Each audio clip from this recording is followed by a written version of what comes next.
হে রাজন, ব্রজবাসীদের রক্ষা করার জন্য ভগবান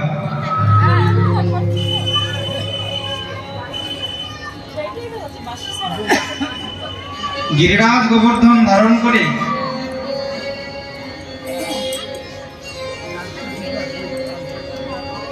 ব্রজবাসীদের রক্ষা করলেন এবং সেই দিন থেকে ভগবানের নাম হলো গিরিধারী।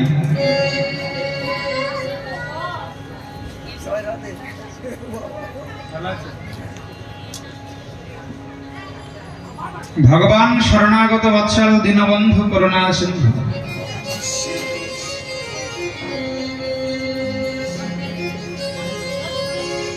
ভগবানের চরণে শরণ নিলে সমস্ত ভয় জীবের দূর হয়ে যায়। প্রেম সে বলো।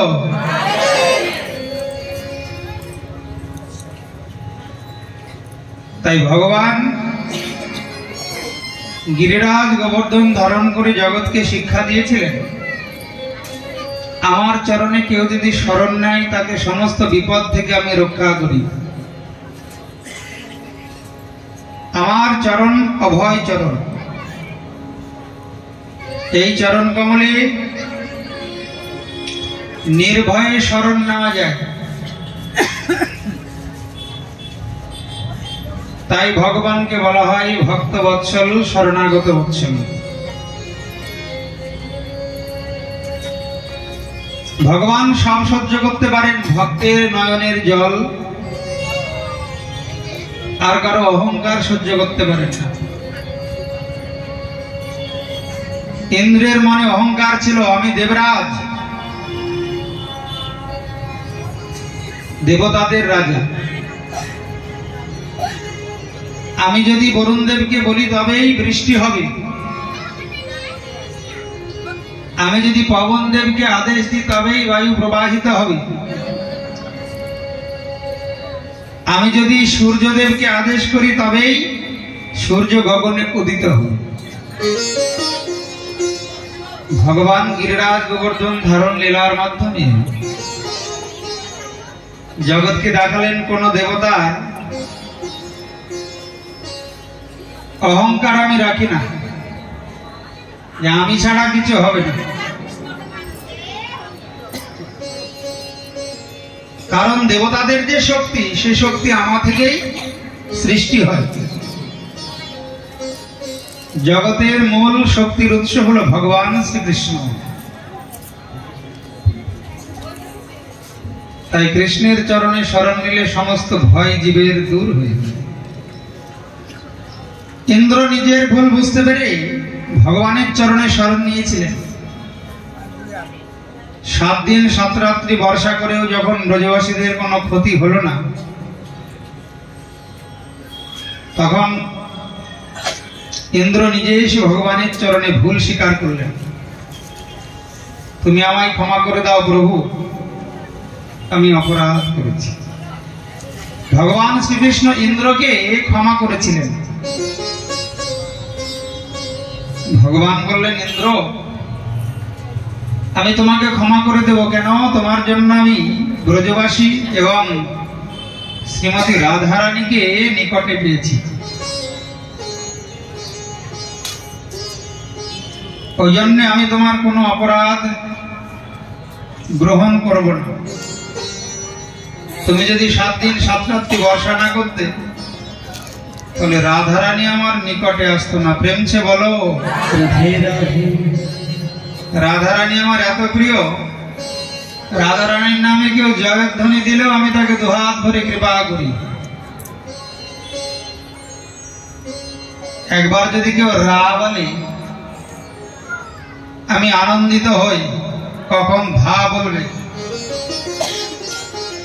আমি অপেক্ষা করি ওই ধা শব্দ শ্রবণ করার জন্য।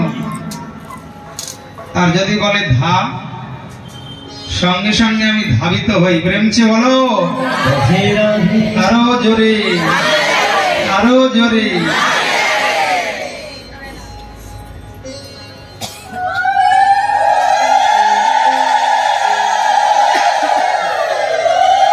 বৃন্দাবন লীলায় আমরা রাধারানীর কথাই অধিক আস্বাদন করব। আজকে আবার সর্বলীলার মুকুটমণি লীলা আছে রাসলীলা। রাধারানীর জয়ধ্বনিটা একটু উচ্চস্বরে দিতে হবে, প্রেম সে বলো, ঠিক এইরকম। তাই ভগবান দেবরাজ ইন্দ্রের অপরাধ ক্ষমা করে দিলেন। কেন? ওই রাধারানী নিকটে এসেছিল। গিরিরাজ গোবর্ধন ধারণ করে আছেন, আর হঠাৎ নয়ন পড়েছে রাধারানীর বদন কমলে। এই চাঁদ বদনী রাধারানীর বদন দর্শন করে কৃষ্ণের মন চঞ্চল হয়ে গেল। আহা রাধে, ইন্দ্রের জন্য আমি তোমাকে নিকটে পেয়েছি। ইন্দ্রের কোনো অপরাধ আমি গ্রহণ করব না। আমার প্রিয়তমাকে ইন্দ্র নিকটে এনে দিয়েছে। তাই রাধারানীর নাম করলে, রাধারানীর জয়ধ্বনি দিলে, রাধে রাধে বললে ভগবান খুশি হন। তাই তো বৃন্দাবনে কেউ কৃষ্ণ বলে না, কি বলে? প্রেমসে বলো। আমরাও এই 6 দিন ধরে বৃন্দাবনে আছি, তাই তো? যেথা হয় নাম সংকীর্তন, সেথায় বৃন্দাবন। দেবর্ষিপাদ নারদ ভগবানকে বলেছিলেন, প্রভু কোথায় গেলে তোমাকে পাওয়া যায়? ভগবান বললেন, মদ্ভক্ত্যা যত্র গায়ন্তি তত্র তিষ্ঠামি নারদ। আমার ভক্তগণ যেখানে আমার নাম গুণকীর্তন করে, সেইখানে আমি উপস্থিত থাকি। আর যারা আমার কথা শুনে, তাদেরকে আমি মনে রাখি। আর যারা রাধে রাধে বলে, তাদেরকে আমি আমার ধাম গোলক বৃন্দাবনে নিয়ে যাই।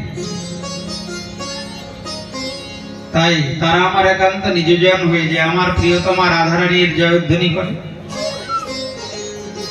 তাই যেথা হয় নাম সংকীর্তন, সেথাই বৃন্দাবন। দেবরাজ ইন্দ্র তাড়াতাড়ি স্বর্গ থেকে সুরভি গাভী এনে, সুরভি গাভীর দুগ্ধ দ্বারা ভগবানের অভিষেক করলেন।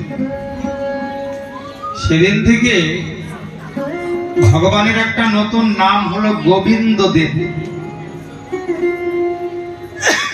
গবাম ইন্দ ইতি গোবিন্দ। সেদিন থেকে ভগবানের নতুন নাম গোবিন্দ দেব। বলো গোবিন্দ ভগবান কি। মনে থাকবে তো, গোবিন্দ কবে নাম হলো ভগবানের?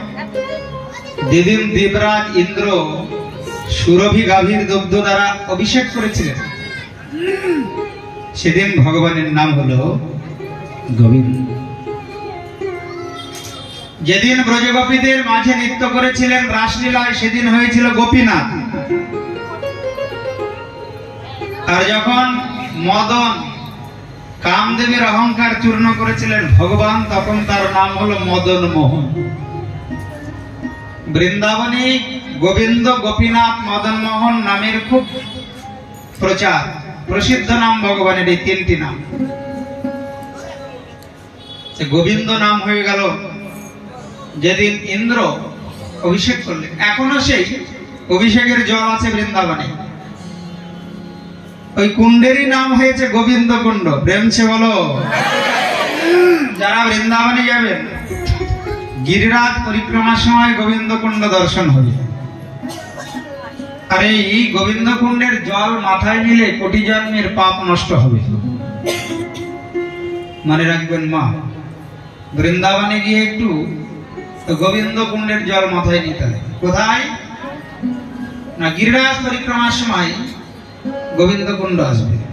কুসুম সরোবর পার হয়ে গিয়েই একটু দূরে গোবিন্দ কুণ্ড। এই এখন একটু দূর দিয়ে রাস্তা হয়েছে, এই পাকা রাস্তা দিয়ে পরিক্রমা করলে গোবিন্দ কুণ্ড দর্শন হবে না, ভেতর দিয়ে যেতে হবে।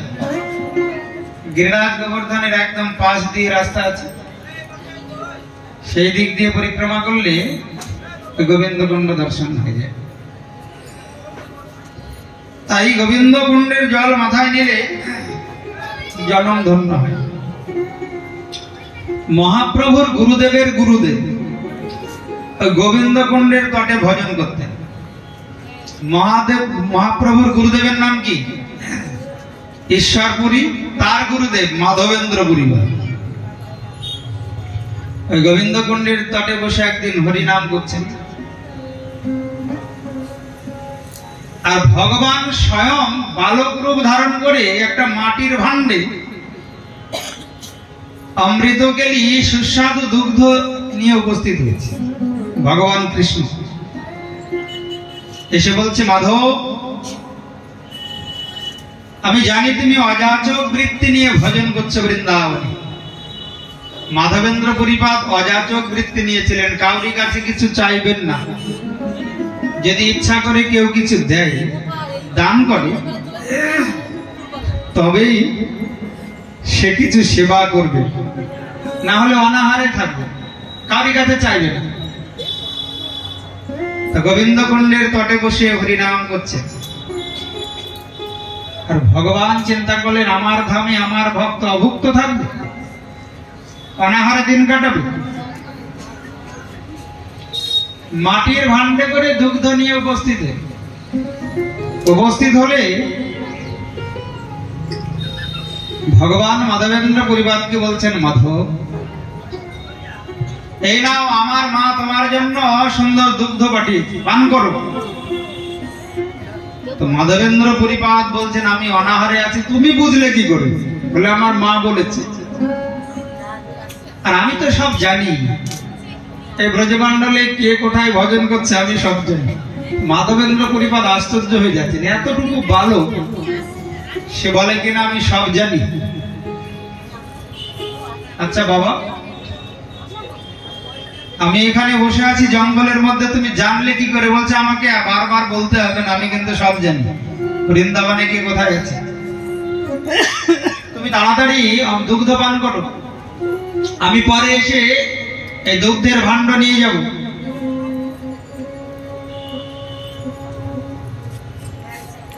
বেল পাতা এনেছে। ভালো করে শোনো মা, এই রাধা কৃষ্ণের সেবায় বেল পাতা লাগে না, কোলালা জোর করে দিয়েছি। রাধা কৃষ্ণের সেবায় কখনো বেল পাতা দেবে না। সেবা পুজো একটু শিখতে হবে, সাধু সঙ্গ না করলে এগুলি শেখা যাবে না, ভুলই থেকে যাবে।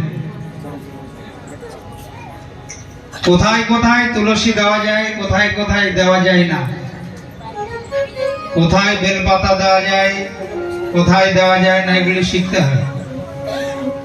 ওই জন্য সদ্গুরু পদাশ্রয় করলে, সদ্গুরুর কাছে দীক্ষা নিলে এগুলি সব জানা যাবে।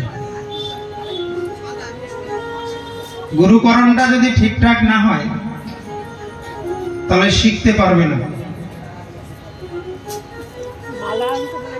ভগবান শ্রীকৃষ্ণের চরণে ফুল তুলসী উভয়ই দেওয়া যায়, কিন্তু রাধারানীর চরণে কখনো তুলসী দেওয়া যায় না। ভালো করে শোনো মা, রাধারানীর চরণে যদি তুলসী দেওয়া হয় তাহলে অপরাধ হয়ে যায়। কখনো রাধারানীর চরণে তুলসী দেবেন, রাধারানীর চরণে কেবল ফুল দেওয়া যায়। তুলসী দিতে হবে রাধারানীর হাতে। রাধারানীর হাতে তুলসী দিলে ওই তুলসী রাধারানী গোবিন্দ চরণে নিবেদন করবেন। রাধারানীর মা জিজ্ঞাসা করছে, বাম হাতে না ডান হাতে? তুমি কোন হাত দিয়ে খাও?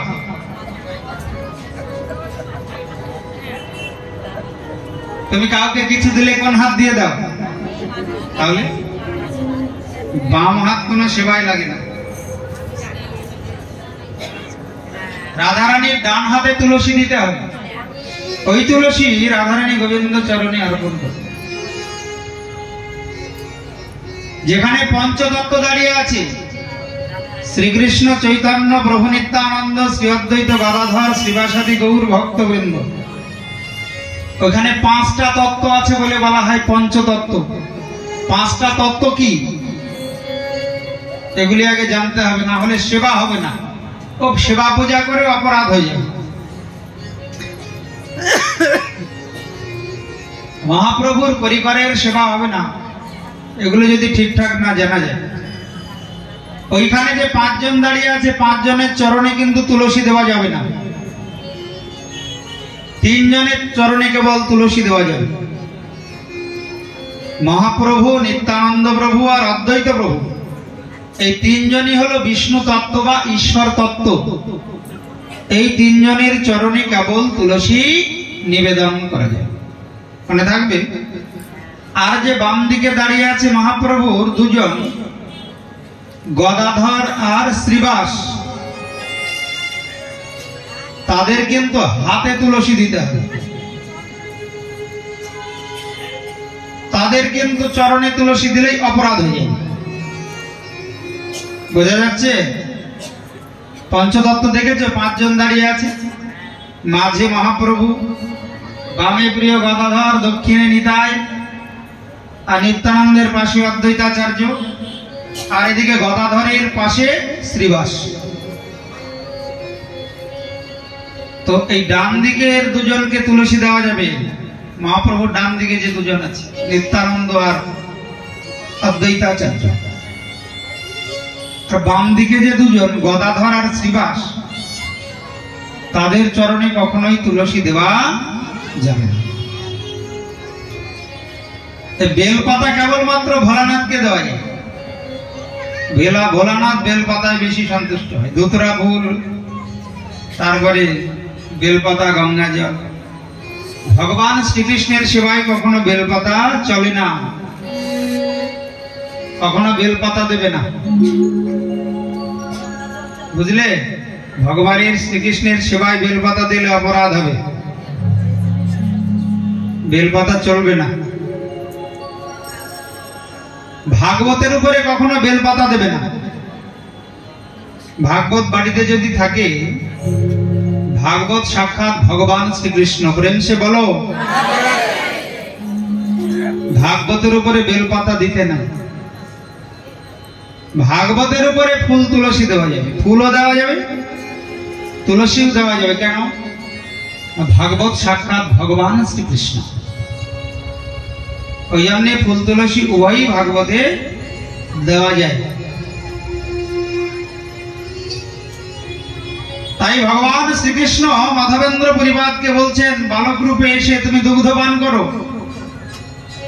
আর ওই অমৃত কেলি সুস্বাদু দুগ্ধ পান করে মাধবেন্দ্র পরিবার চিন্তা করছেন, এত সুন্দর দুগ্ধ আমি জীবনে পান করিনি, এত সুস্বাদু। বালক কে গো? বসে বসে দুগ্ধ পান করে হরিনাম জপ করছে, হরিনাম জপ করছে, আর একই কথা ভাবছে। কে বালক? আবার যদি দেখা হয় ভালো করে জিজ্ঞাসা করবে, দুগ্ধ পেল কোথায়, এত সুস্বাদু। এবার নিদ্রাচ্ছন্ন হয়েছে, ঘুম এসে গেছে। স্বপ্নে ভগবান বলছেন, মাধব তুমি যার জন্য সর্বস্ব ত্যাগ করে বৃন্দাবনে এসেছো, আমি সেই বৃন্দাবননাথ ভগবান শ্রীকৃষ্ণ।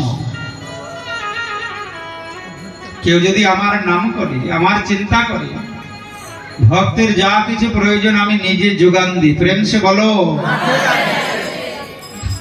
এই বৃন্দাবন আমার হৃদয় ক্ষেত্র। হৃদয় ক্ষেত্রে যে এসে আমার নাম করে, সে আমার নিজজন হয়ে যায়। তার স্থান আমার এই হৃদয় ক্ষেত্রে,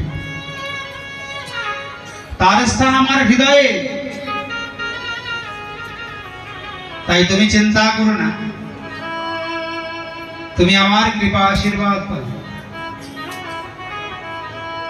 তবে সামনে যে বৃক্ষ আছে না, দেখো ভালো করে। ওই একটা বড় বৃক্ষের নিচে আমি গোপাল রূপে আছি। ওই বিগ্রহ তুমি ব্রজবাসীদের ডেকে প্রতিষ্ঠা করো। প্রতিষ্ঠা করলেই তুমি আমার কৃপা আশীর্বাদ পাবে। তাড়াতাড়ি করে মাধবেন্দ্র পরিবার ওই গোপাল বিগ্রহ উদ্ধার করে তৃণ আচ্ছাদিত অবস্থায় ছিল। তাড়াতাড়ি ব্রজবাসীদের ডেকে গোপাল বিগ্রহ প্রতিষ্ঠা করলেন। সে গোপাল এখন আছে, কোথায় প্রতিষ্ঠা করেছে? গিরিরাজ গোবর্ধনের উপরে। ভগবান বলেছিলেন মাধবেন্দ্র পুরবাদকে, বৃন্দাবনে খুব গরম, আমার বড় কষ্ট হয়, আমার অঙ্গে একটু মলয় চন্দন লেপন করে দিন। ওই সময় থেকে চন্দন যাত্রা শুরু হয়। বৃন্দাবনে খুব গরম, তো মাধবেন্দ্র পরিবার মলয় চন্দন আনার জন্য গোপালকে প্রণাম করে তুলেছেন উড়িষ্যায়। উড়িষ্যায় সব থেকে বেশি ভালো চন্দন পাওয়া যায় গো। অনেকে বলে প্রভু চন্দন এনে দেবেন, তো এখন বাজারে সব ডুপ্লিকেট চন্দন, চন্দনের কিন্তু অনেক দাম, আসল যে চন্দন কাঠ। আর মলয় চন্দন উড়িষ্যায় বেশি জন্ম নেয়, মলয় চন্দনের গাছ। তো মনের আনন্দে চলেছেন উড়িষ্যায়, আর মনে মনে ভগবানের নাম গুণ কীর্তন করছে। গিরে ধারি গোপাল ব্রজ গো পদুলা লীলা তব অপরূপ তরুণ তোমার। গিরে ধারি গোপাল ব্রজ গো পদুলা লীলা তব অপরূপ তরুণ তোমার। লীলা তব অপরূপ তরুণ তোমার। ধারি গোপাল ব্রজ গো পদুলা লীলা তব অপরূপ তরুণ তোমার। লীলা তব অপরূপ তরুণ তোমার। ধারি গোপাল যশোদার নয়নে তুমি ননিচ, নন্দ দুলাল তুমি আনন্দ কিশোর। যশোদার নয়নে তুমি ননিচ, নন্দ দুলাল তুমি আনন্দ কিশোর। যশোদার নয়নে তুমি ননিচ, নন্দ দুলাল তুমি আনন্দ কিশোর। রথের সারথি তুমি যাদব গোপাল। রথের সারথি তুমি যাদব গোপাল। লীলা তব অপরূপ তোমার। গিরে ধারি গোপাল ব্রজ গোপদুলা লীলা তব অপরূপ তরুণ তোমার। লীলা তব অপরূপ তরুণ তোমার। ধারি গোপাল বিশাখার কাছে তুমি চির অনুপম। শ্রী রাধার হৃদয়ে প্রেমেরই কারণ। বিশাখার কাছে তুমি চির অনুপম। শ্রী রাধার হৃদয়ে প্রেমেরই কারণ। শ্রীদাম সুদাম সনে গোঠেরি রাখাল। শ্রীরাম সুরাম সনে গোঠের রাখাল। লীলা তব অপরূপ ধারি গোপাল ব্রজ গোপদুলা লীলা তব অপরূপ तेरे गिरे हरि गोपाल गिरे हरि गोपाल गिरे हरि गोपाल गिरिधारी भगवान की माधवेंद्रपुरीबाद भगवाনের নামগুলো কীর্তন করতে করতে চলেছেন উড়িষ্যায়। হঠাৎ রেমুনায় এসে উপস্থিত হলেন। রেমুনায় এসে শুনলেন এখানে ক্ষীরচোড়া গোপীনাথ ভগবানের সেবা হয়। যে ভগবান ভক্তের জন্য চুরি করে নাম ধারণ করেছেন ক্ষীরচোড়া গোপীনাথ। মাধবেন্দ্র পরিবার চিন্তা করলেন গোপীনাথের কি কি ভোগ হয় দেখি তো। পূজারীকে বললেন, পূজারী এখানে কি ভোগ লাগে? তো বলছে এখানে অমৃতকেলি ক্ষীর ভোগ লাগে, ক্ষীর ভোগ দেওয়া হয়। মানে বাসনা হলো ওই অমৃতকেলি ক্ষীর যদি একটু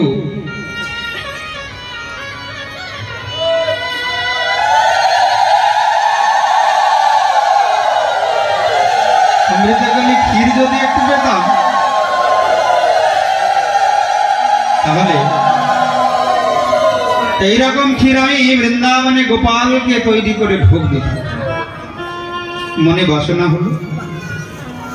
ভগবান তো ভক্তের কোন সৎ বাসনা অপূর্ণ রাখে না গো মা। সমস্ত সৎ বাসনা ভগবান ভক্তের পূর্ণ করেন। ওই জন্য ভগবানকে বলা হয় ভক্ত বৎসল।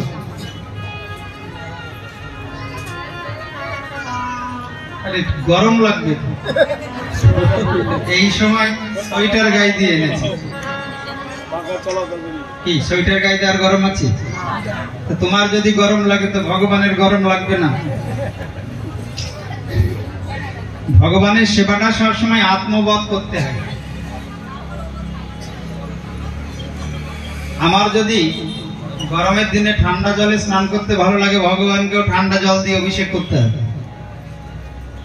আমার যদি শীতের দিনে উষ্ণ গরম জলে স্নান করতে ভালো লাগে,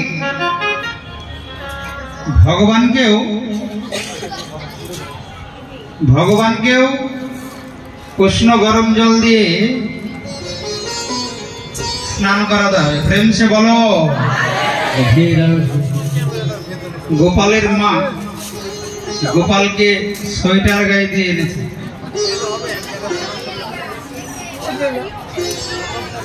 আমি এই গোপালের জন্য একটা ড্রেস দান করলাম। এটা ভালো ড্রেস, গোপালের হয়ে যাবে।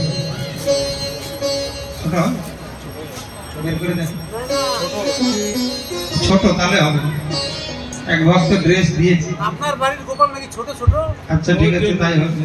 খুলে দেখিনি অবশ্য। ছোট ছোট। ঠিক আছে, গোপালের একটা ড্রেস আমি দিয়ে দেবো। কিন্তু কখনো গরমের দিনে ওই রকম সোয়েটার পরানো যাবে না, অপরাধ হবে।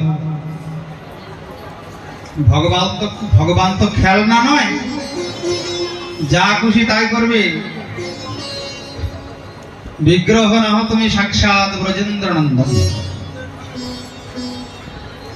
না জানলে যারা জানে তাদের কাছ থেকে জেনে নিতে হবে। অমৃতকালী ভোগটা চাইবেন কি করে? মাধবেন্দ্র পুরীপাদ অযাচক বৃত্তি, কাউরি কাছে কিছু চান না।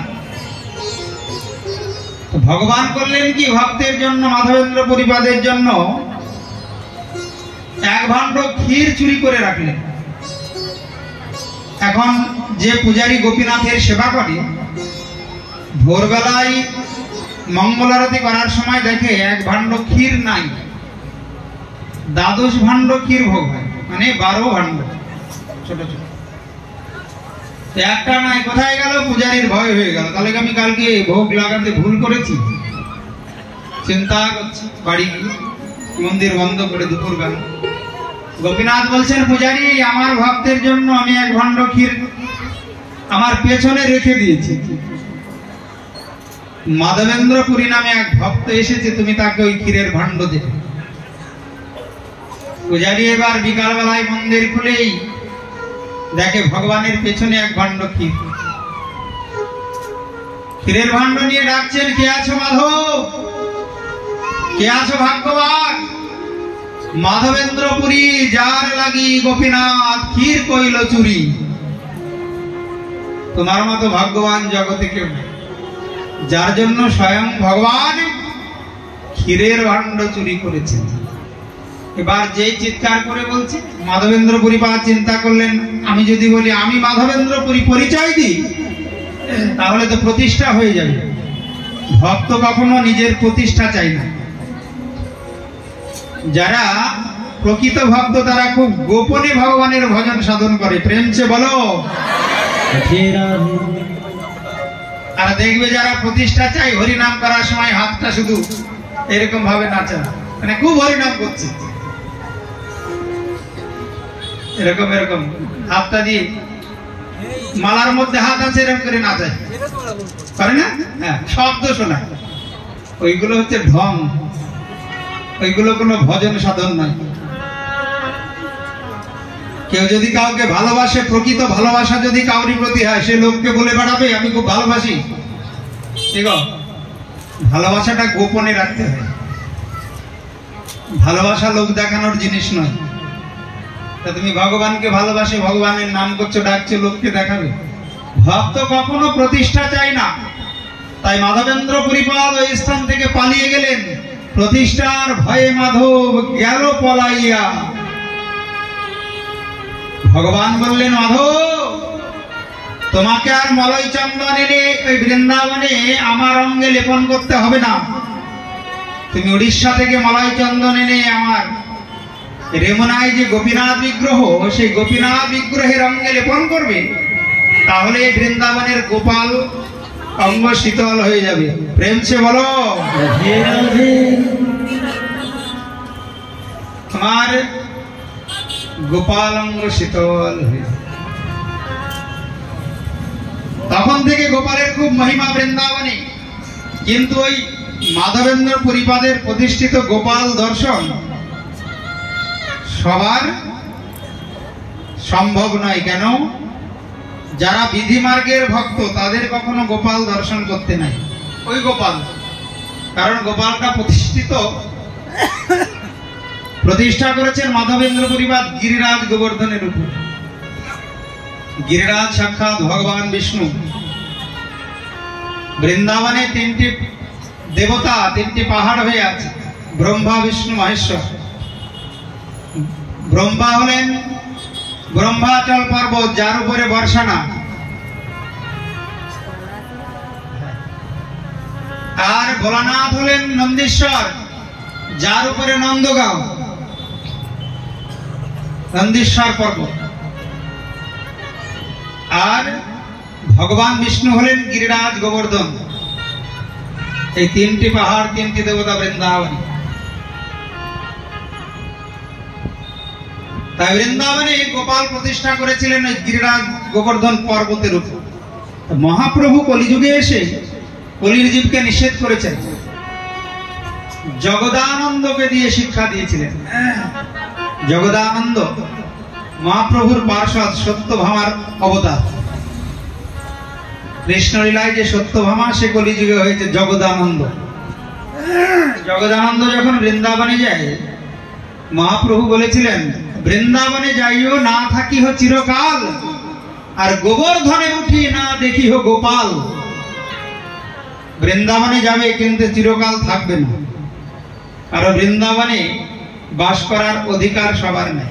অনেক বাঙালি মায়েরা করে কি, বাড়িতে বৌমার সঙ্গে ঝগড়া করে বৃন্দাবন পালিয়ে, আর আসবো না, মুখই দেখবো না। ও বাবা বৃন্দাবনে গিয়ে ভজন আশ্রমে ভজন করে, ভিক্ষা টিক্ষা করে, সেটরা দান করে, আবার নাতির জন্য জামা কাপড় কিনে নিয়ে আবার বাড়ি আসে। একবার একটা বৃন্দাবনে বাঙালি মা দেহ রেখেছেন। বৃন্দাবনে দেহ রাখলে ওই ব্রজবাসী যারা সরকারি কর্মচারী, যাদের কেউ নয়, তাদেরকে নিয়ে গিয়ে পুড়িয়ে দেয়। দেখ বুড়িমা এরকম ভিক্ষা করে করে টাকা ওই কোমরে বেঁধে রেখেছে। ডোম যে মারা পড়ায়, সে খুলে দেখে 1,40,000 টাকা। ভিক্ষা করে করে করে করে জমিয়েছে। আমরা যেখানে ভাগবত পড়তে যেতাম পানি ঘাটের পাশ দিয়ে টিকি আশ্রম বলে একটা আশ্রম আছে, তার পাশেই পানি ঘাট, শ্মশান, বৃন্দাবন। ওই রকম ভিক্ষা করে করে করে 1,40,000 টাকা কাপড়ে বেঁধে রেখেছে। মহাপ্রভু বলেছেন ওই রকম ভাবে বৃন্দাবন বাস করলে অপরাধ হবে, তাই বৃন্দাবনে যাইও না থাকিও চিরকাল, দর্শন করে বাড়ি ফিরে এসে মনে মনে বৃন্দাবন ধাম স্মরণ করবে। বৃন্দাবন ধাম সাক্ষাৎ দর্শন করলেও যে ফল, দর্শন করে এসে বাড়ি বসে স্মরণ করলে চিন্তা করলেও সেই ফল। প্রেম চেয়ে বলো, চোখ বন্ধ করেই দর্শন করতে হবে। এটা গিরিরাজ, এটা গোবিন্দকুণ্ড, এটা নিধুবন, এটা নিকুঞ্জবন, এটা রাধা দামোদর শ্যামসুন্দর, এভাবে দর্শন করতে হবে। এটা বাঁকে বিহারী, এটা রাধারমন। যে প্রত্যেকদিন গৃহে মানসে বৃন্দাবন স্মরণ করে সে সাক্ষাৎ বৃন্দাবন দর্শনের ফল লাভ করে। প্রেম সে বলো। কিন্তু বৃন্দাবনে গিয়ে থেকে যাওয়া যাবে না। যদি ওই অপ্রাকৃত ধামকে প্রাকৃত বুদ্ধি হয় তাহলে ধাম অপরাধ হয়ে যায়। 10 প্রকার ধাম অপরাধ আছে। মহাপ্রভু নিষেধ করেছিলেন এই গোপাল দর্শন করতে। তাই যারা গৌর অনুরাগী ভক্ত তারা কখনো গিরিরাজ গোবর্ধনের উপরে উঠে গোপাল দর্শন করে না। বৃন্দাবনে বসবাসের অধিকার কার? কাদেরকে মহাপ্রভু বৃন্দাবনে বাস করতে বলেছেন? মহাপ্রভু তাদেরকে বৃন্দাবনে বাস করতে বলেছেন যারা সর্বত্যাগী।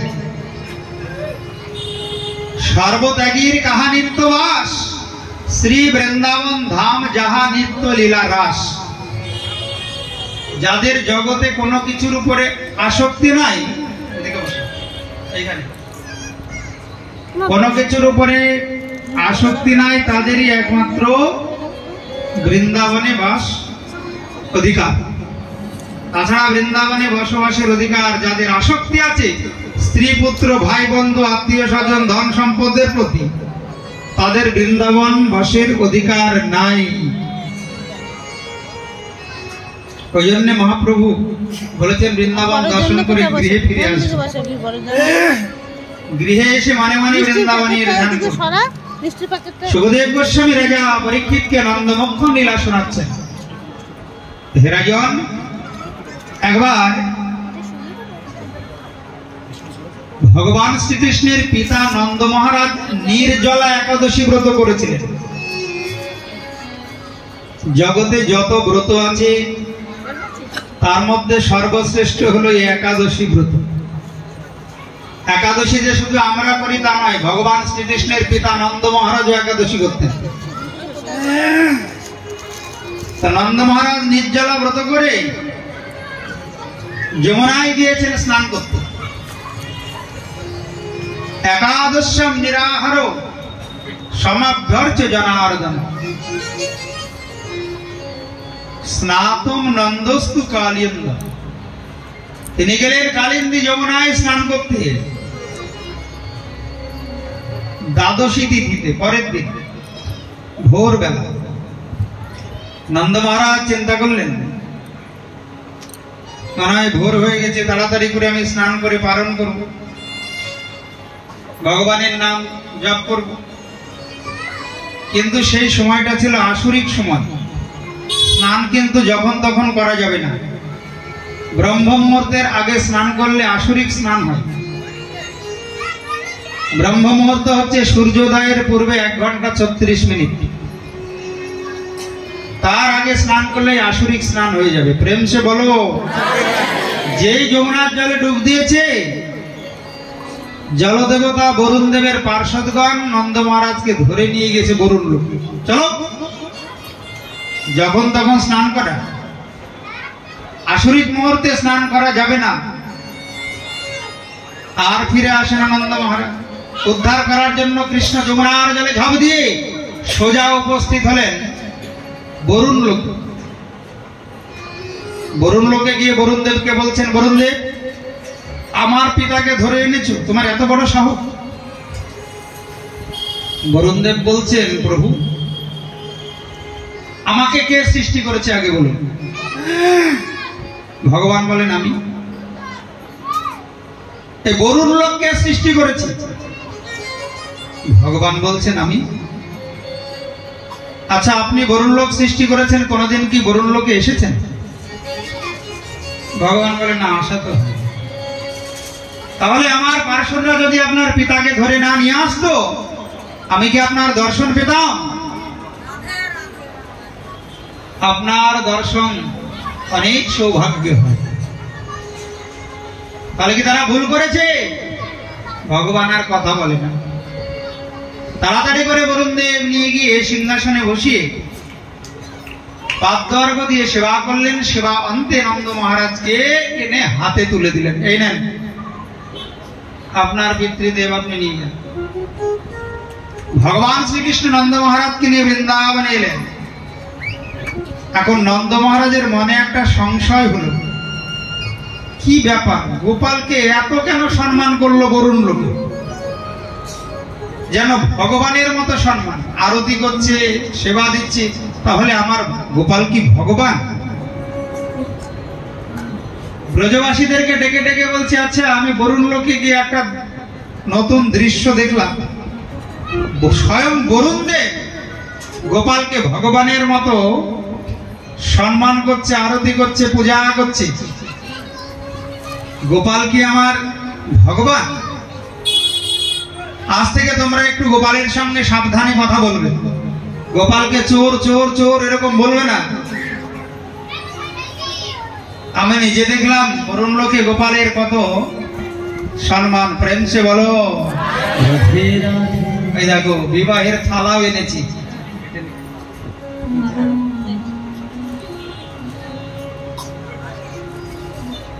এখন বৃন্দাবনী গোপালের খুব প্রশংসা করে বেড়াচ্ছে নন্দ মহারাজ। সখারা এসে বলে, কানাই তোর বাবা বলছে তুই নাকি ভগবান, তাহলে বৈকুণ্ঠ দেখা। ভগবান তো সব পারে, তুই যদি ভগবান হবি তাহলে বৈকুণ্ঠ দেখা।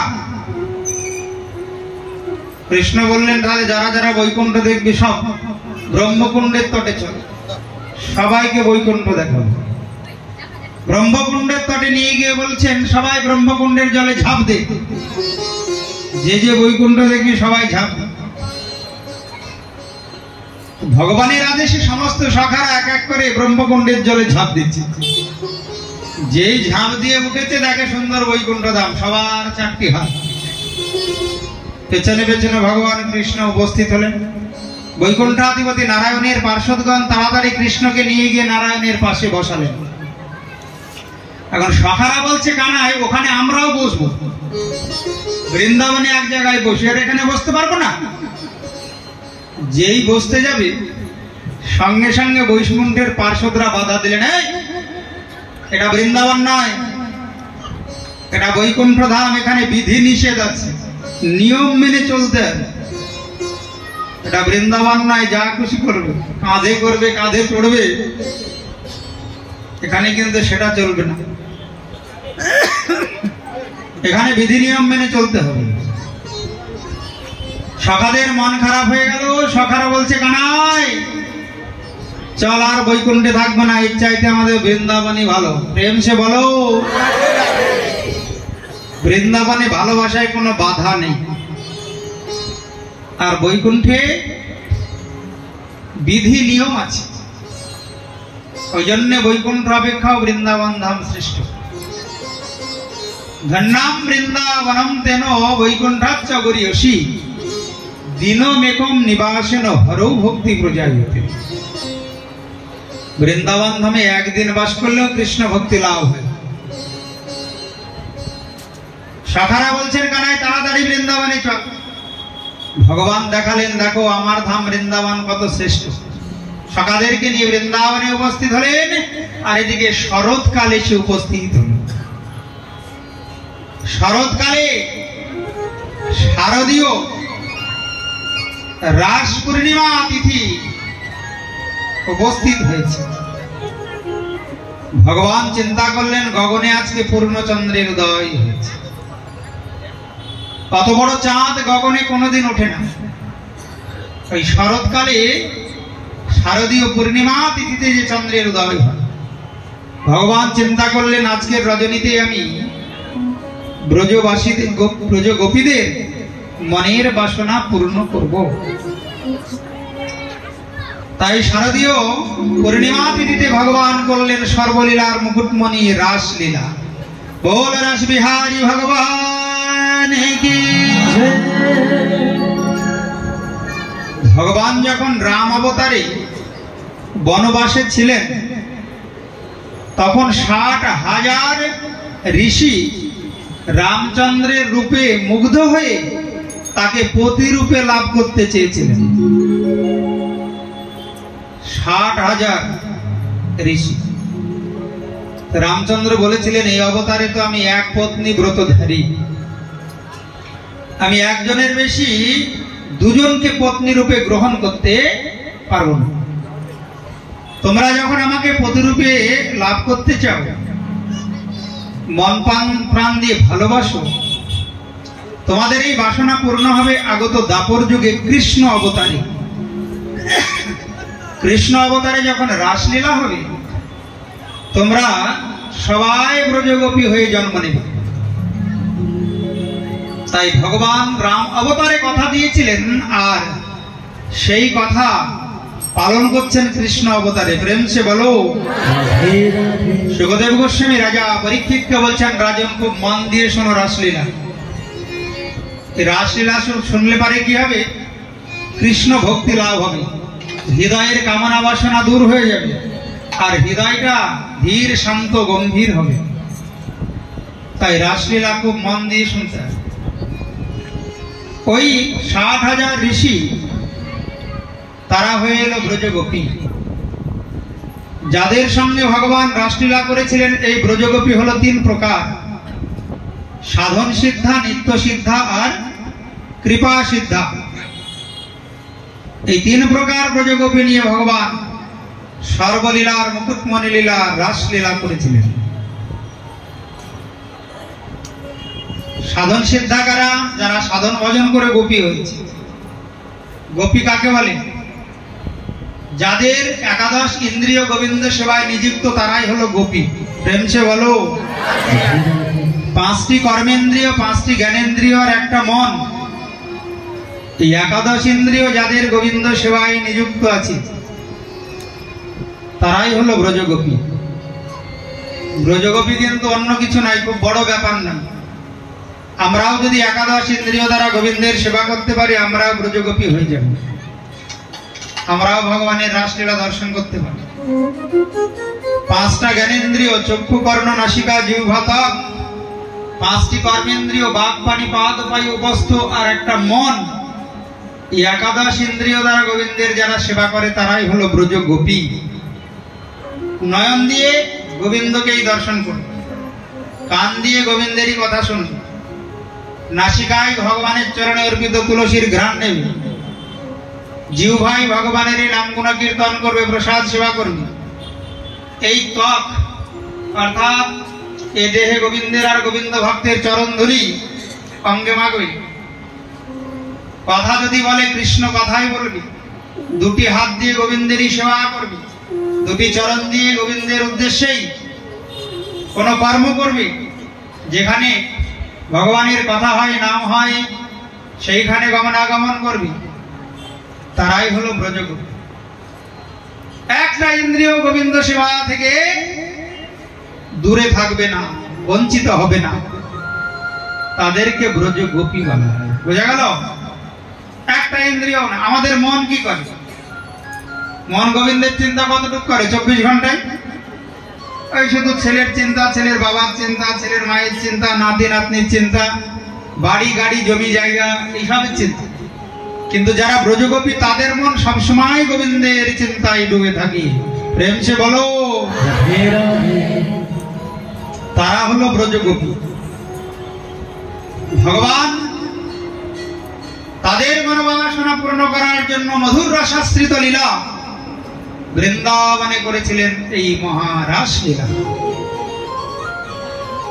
রাস মানে রসানাম সমূহ ইতি রাস। জীব গোস্বামীপাদ টিকায় বলছেন ভগবানের 12টি রস আছে, 5টা মুখ্য রস, 7টা গৌণ রস। 5টি মুখ্য রস হলো শান্ত, দাস্য, সূক্ষ্ম, বাৎসল্য, মধুর।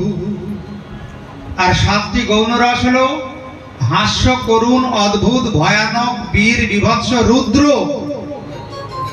এই 12 রসাত্মক হলো ভগবান শ্রীকৃষ্ণ। আর এই রাসলীলায় 12টি রসেরই সমাহার, সমস্ত রস একত্রিত হয়েছে। আর এই রসের মাঝে আকার দিলেই হয়ে যায় রাস। প্রেম সে বলো। ওই জন্য রাসলীলার জগতে বড় মহিমা। এই রাসলীলা হলো মধুর রসাশ্রিত লীলা। সুখদেব গোস্বামী বলছেন রাজন, ভগবান রাসলীলাতে কামদেবেরও দর্প চূর্ণ করেছিলেন, ওই জন্য তার নাম হয়েছিল মদন মোহন। ভগবানের সর্বশ্রেষ্ঠ লীলাই হলো এই রাসলীলা। ভগবান পিতা রাত্রি শারদোৎফুল্ল মল্লিকা। ভগবান পিতা রাত্রি শারদোৎফুল্ল মল্লিকা।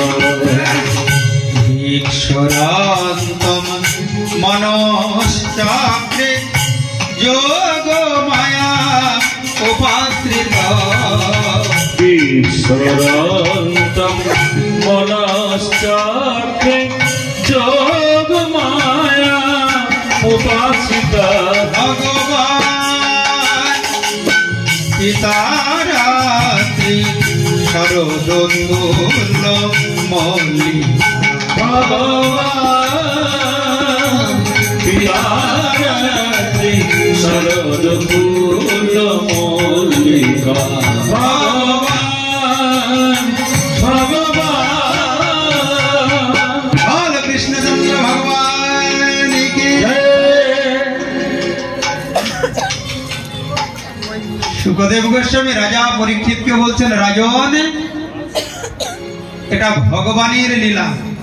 ভগবান শব্দ প্রয়োগ হয়েছে। ভগবান কাকে বলে? যিনি ষড়ৈশ্বর্যপূর্ণ, ঐশ্বর্যস্য সমগ্রস্য বীর্যস্য যশস্য শ্রিয় জ্ঞান বৈরাগ্যশ্চৈব স্বর্ণম ভগ ইতি গণা। ও গোপালের সামনে দিছে। ভগবানের মধ্যে 6টা ঐশ্বর্য থাকবে, তবে তাকে ভগবান বলা। আবার ভগ বন, এখানে 4টি অক্ষর আছে। ভকারে সংভর্তা, গকারে গময়িতা নেতা স্রষ্টা, বকারে বসন্তি যত্র ভূতানি, আর নকারে নির্বৃত্তি বাচক। তাকে ভগবান বলা হয়। সংভর্তা মানে যিনি বিশ্বের ভরণ পোষণ করেন, যার ইচ্ছায় ব্রহ্মা সৃষ্টি করেন, বিষ্ণু পালন করেন, শিব সংহার করেন, যিনি প্রত্যেকটি জীবের হৃদয়ে পরমাত্মা রূপে বিরাজ করেন, যার কথায় আনন্দ, নামে আনন্দ, সেবায় আনন্দ, যার দর্শনে আনন্দ, তিনি হলেন ভগবান। প্রেম সে বলো। তাই রাজন স্বয়ং ভগবানের লীলা। ভগবান সুন্দর শারদীয় পূর্ণিমার রজনী দর্শন করে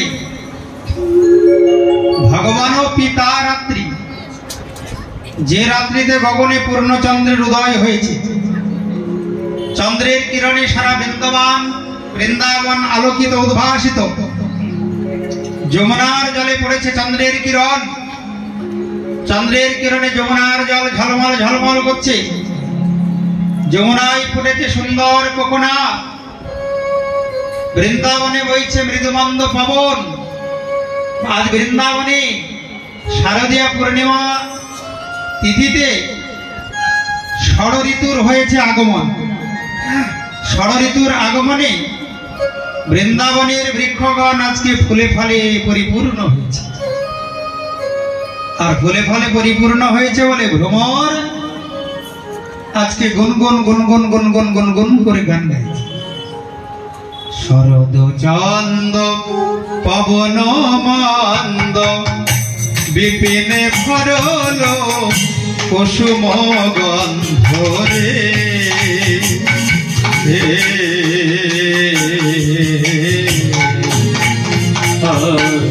শরদ চন্দ পবন মন্দ বিপিনে ভরল কুসুম গন্ধ রে।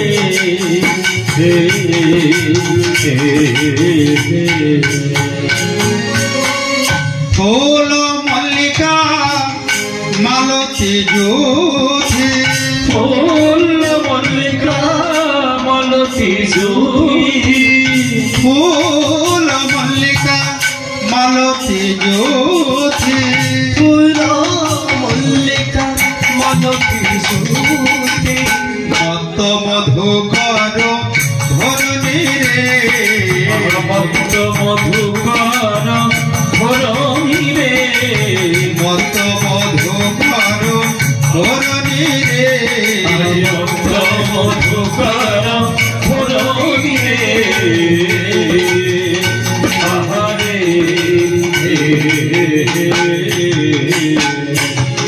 আজ নীল গগনে চাঁদ উঠেছে। নীল গগনে চাঁদ উঠেছে। তারার মালা গলায় পড়ে। নীল গগনে চাঁদ উঠেছে। দেখো আজি তারার মালা গলায় পড়ে। নীল গগনে চাঁদ উঠেছে। হেরত রাতি ওই ছন ভাতি রাতি ওই ছন ভাতি।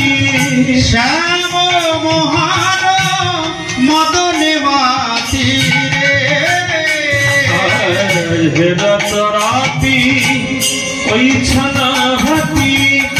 শ্যাম মোহন মদনে মাতি রে। মুরলী গগন পঞ্চমতান মুরলী গগন পঞ্চমতান মুরলী গগন পঞ্চমতান মুরলী গগন পঞ্চমতান। কুলবতী চিত চরণী রে।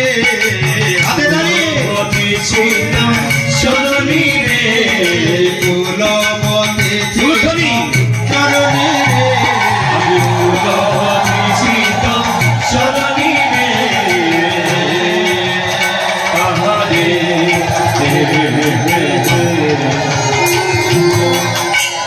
মনে মনে তারা সপে দিল রে। মনে মনে তারা সপে দিল রে। হে গোবিন্দ তোমার হলাম বলে। মনে মনে তারা সপে দিল রে। হে গোবিন্দ তোমার হলাম বলে। মনে মনে তারা সপে দিল রে।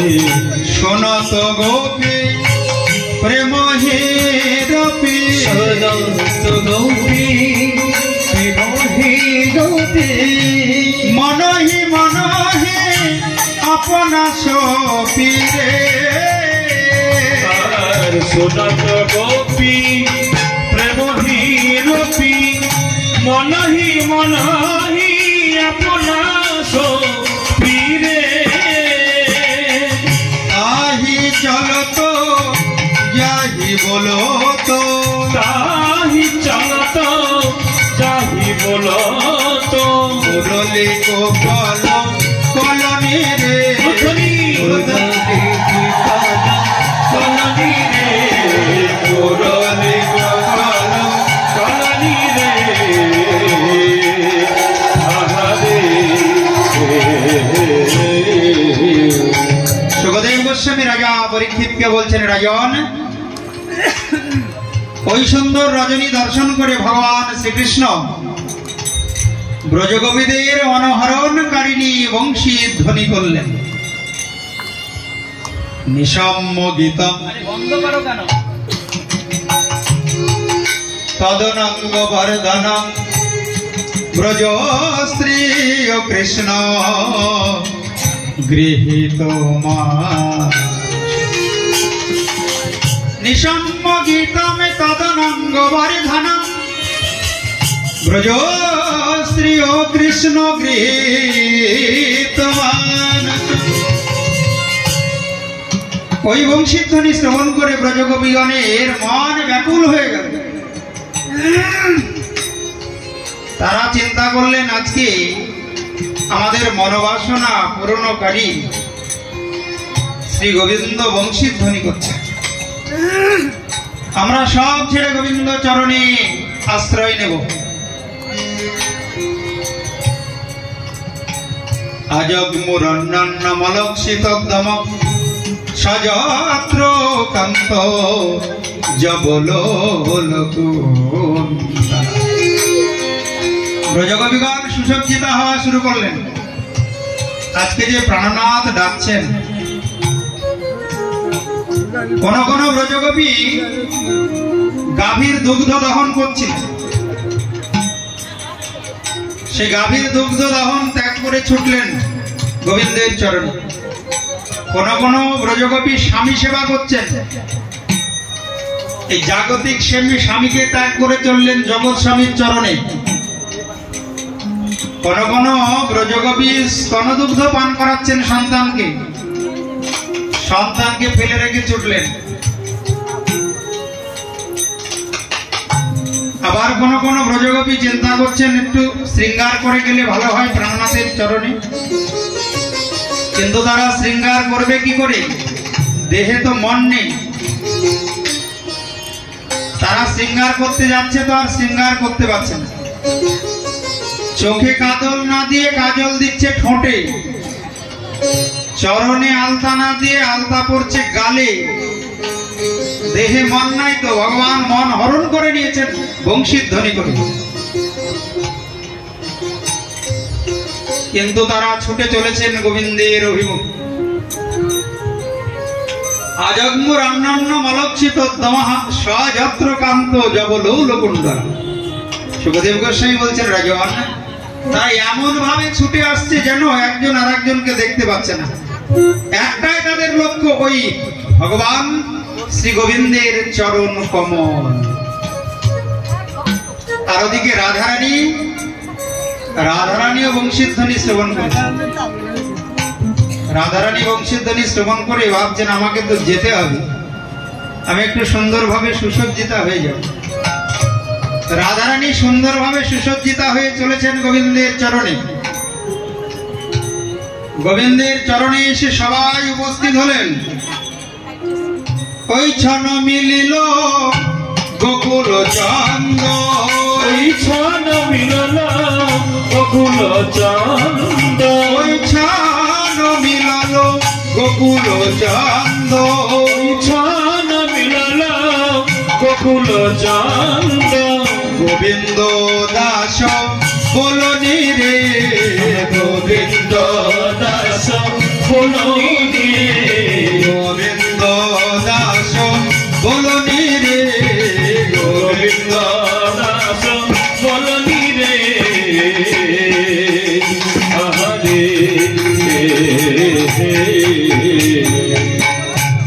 মনে মনে সব সপে দিল রে, মনে মনে সপে দিল রে। হে গোবিন্দ তোমার হলাম বলে, মনে মনে সপে দিল রে। হে গোবিন্দ তোমার নাম বলে, মনে মনে সপে দিল রে। দেহ মন প্রাণ সপে দিল রে, দেহ মন প্রাণ সপে দিল রে। হে গোবিন্দ তোমার হলাম বলে, মনে মনে প্রাণ সপে দিল রে হে গোবিন্দ তোমার রাম বলে মনে মনে প্রাণ সপে দিল রে। বিরাজন এইভাবে ব্রজগোপীগণ গোবিন্দ চরণে এসে উপস্থিত হলেন। এই আর কিছু করতে হবে না, চুপচাপ বসে যাও, বসো বসো, দাঁড়াবে না একদম, কেউ সামনে আসবে না, ওইদিকে যাও, পেছনে যাও, মালা নিয়ে চলে যাও। বলো রাধা রানী কি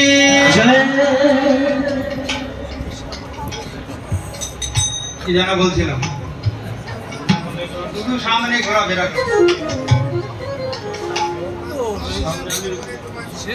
হ্যাঁ, গোবিন্দ চরণে এসে ব্রজগোপীগণ শরণ নিলেন। ভগবান বললেন স্বাগতম মহাভাগা প্রিয়ম কিং করবানি বহ।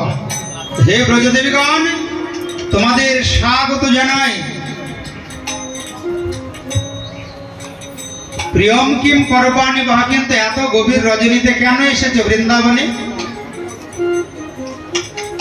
ব্রজস্বনা মায়াম কচ্চিদ ব্রুতাগমন কারণম। তোমাদের বৃন্দাবনে গভীর রজনীতে আসার কারণটা কি? ভগবান বলছেন ব্রতাগমন কারণম, আসার কারণটা বলো। ব্রজদেবীগণ বলছে তুমি বংশীধ্বনি বললে আর আমরা এসেছি তো জিজ্ঞাসা করছো কারণটা বলো। কেউ যদি নিমন্ত্রণ পত্র দেয়, তার বাড়ি গেলে যদি জিজ্ঞাসা করে কেন এসেছি, ভালো লাগবে কি গো মা? মনে করো মেয়ের বিয়ের নিমন্ত্রণ পত্র দিয়ে এলো কার্ড, আর তার বাড়ি গেলে বলছে গো কেন এসেছো? ভগবান বলছেন ব্রজস্বনা মায়াম কচ্চিদ ব্রতাগমন কারণম। এত গভীর রজনীতে বৃন্দাবন মাঝে আসার কারণটা কি? রজন্যেশা ঘোর রূপা ঘোর সপ্ত নিষেবিতা। হে ব্রজদেবীগণ, ঘন ঘোর অন্ধকার, কত হিংস্র জন্তু জানোয়ার বৃন্দাবনে ঘোরাফেরা করছে। প্রতিজাত ব্রজম নেহ সেব স্ত্রীভি সুমধ্যমা। প্রতিজাত, চলে যাও, তোমাদেরকে দেখতে তো বড় সুন্দরী, ভালোই লাগছে দেখতে, কিন্তু এরকম রূপবতী গুণবতী রমণী রাত্রে বনের মাঝে আসে একদম ঠিক। তোমাদের পিতামাতা চিন্তা করবে, ভগবান বলেই যাচ্ছে, আর ব্রজগোপীরা শুনছে এ আবার কেমন চতুরের শিরোমণি, বংশীধ্বনি করে ডেকে আবার এত বড় বড় কথা। ভগবান বলছেন তোমাদের ঘরে তো পিতামাতা আছে, তারা চিন্তা করবে, চলে যাবে। ও বুঝতে পেরেছি কেন এসেছো, বৃন্দাবনের শোভা দর্শন করতে। তাহলে দর্শন তো হয়ে গেল। রাত এসে পররঞ্জিতম, আজকে গগনে পূর্ণচন্দ্রের উদয় হয়েছে বলে তোমরা বৃন্দাবনের শোভা দর্শন করতে এসেছো, দেখা তো হলো, এবার যাও। শোনো ব্রজদেবীগণ, ঘরে যাদের পতি আছে তারা যদি নিজ পতিকে ত্যাগ করে পরপতির চরণে শরণ নেয়, তাদেরকে কুলোটা ব্যভিচারিণী বলে। পতি যদি দরিদ্র হয়, খুব জ্ঞানের কথা বলছে কৃষ্ণ, পতি যদি রোগী হয়, পতি যদি মূর্খও হয়, তবুও তাকে কিন্তু ত্যাগ করা উচিত নয়। প্রেম সে বলো।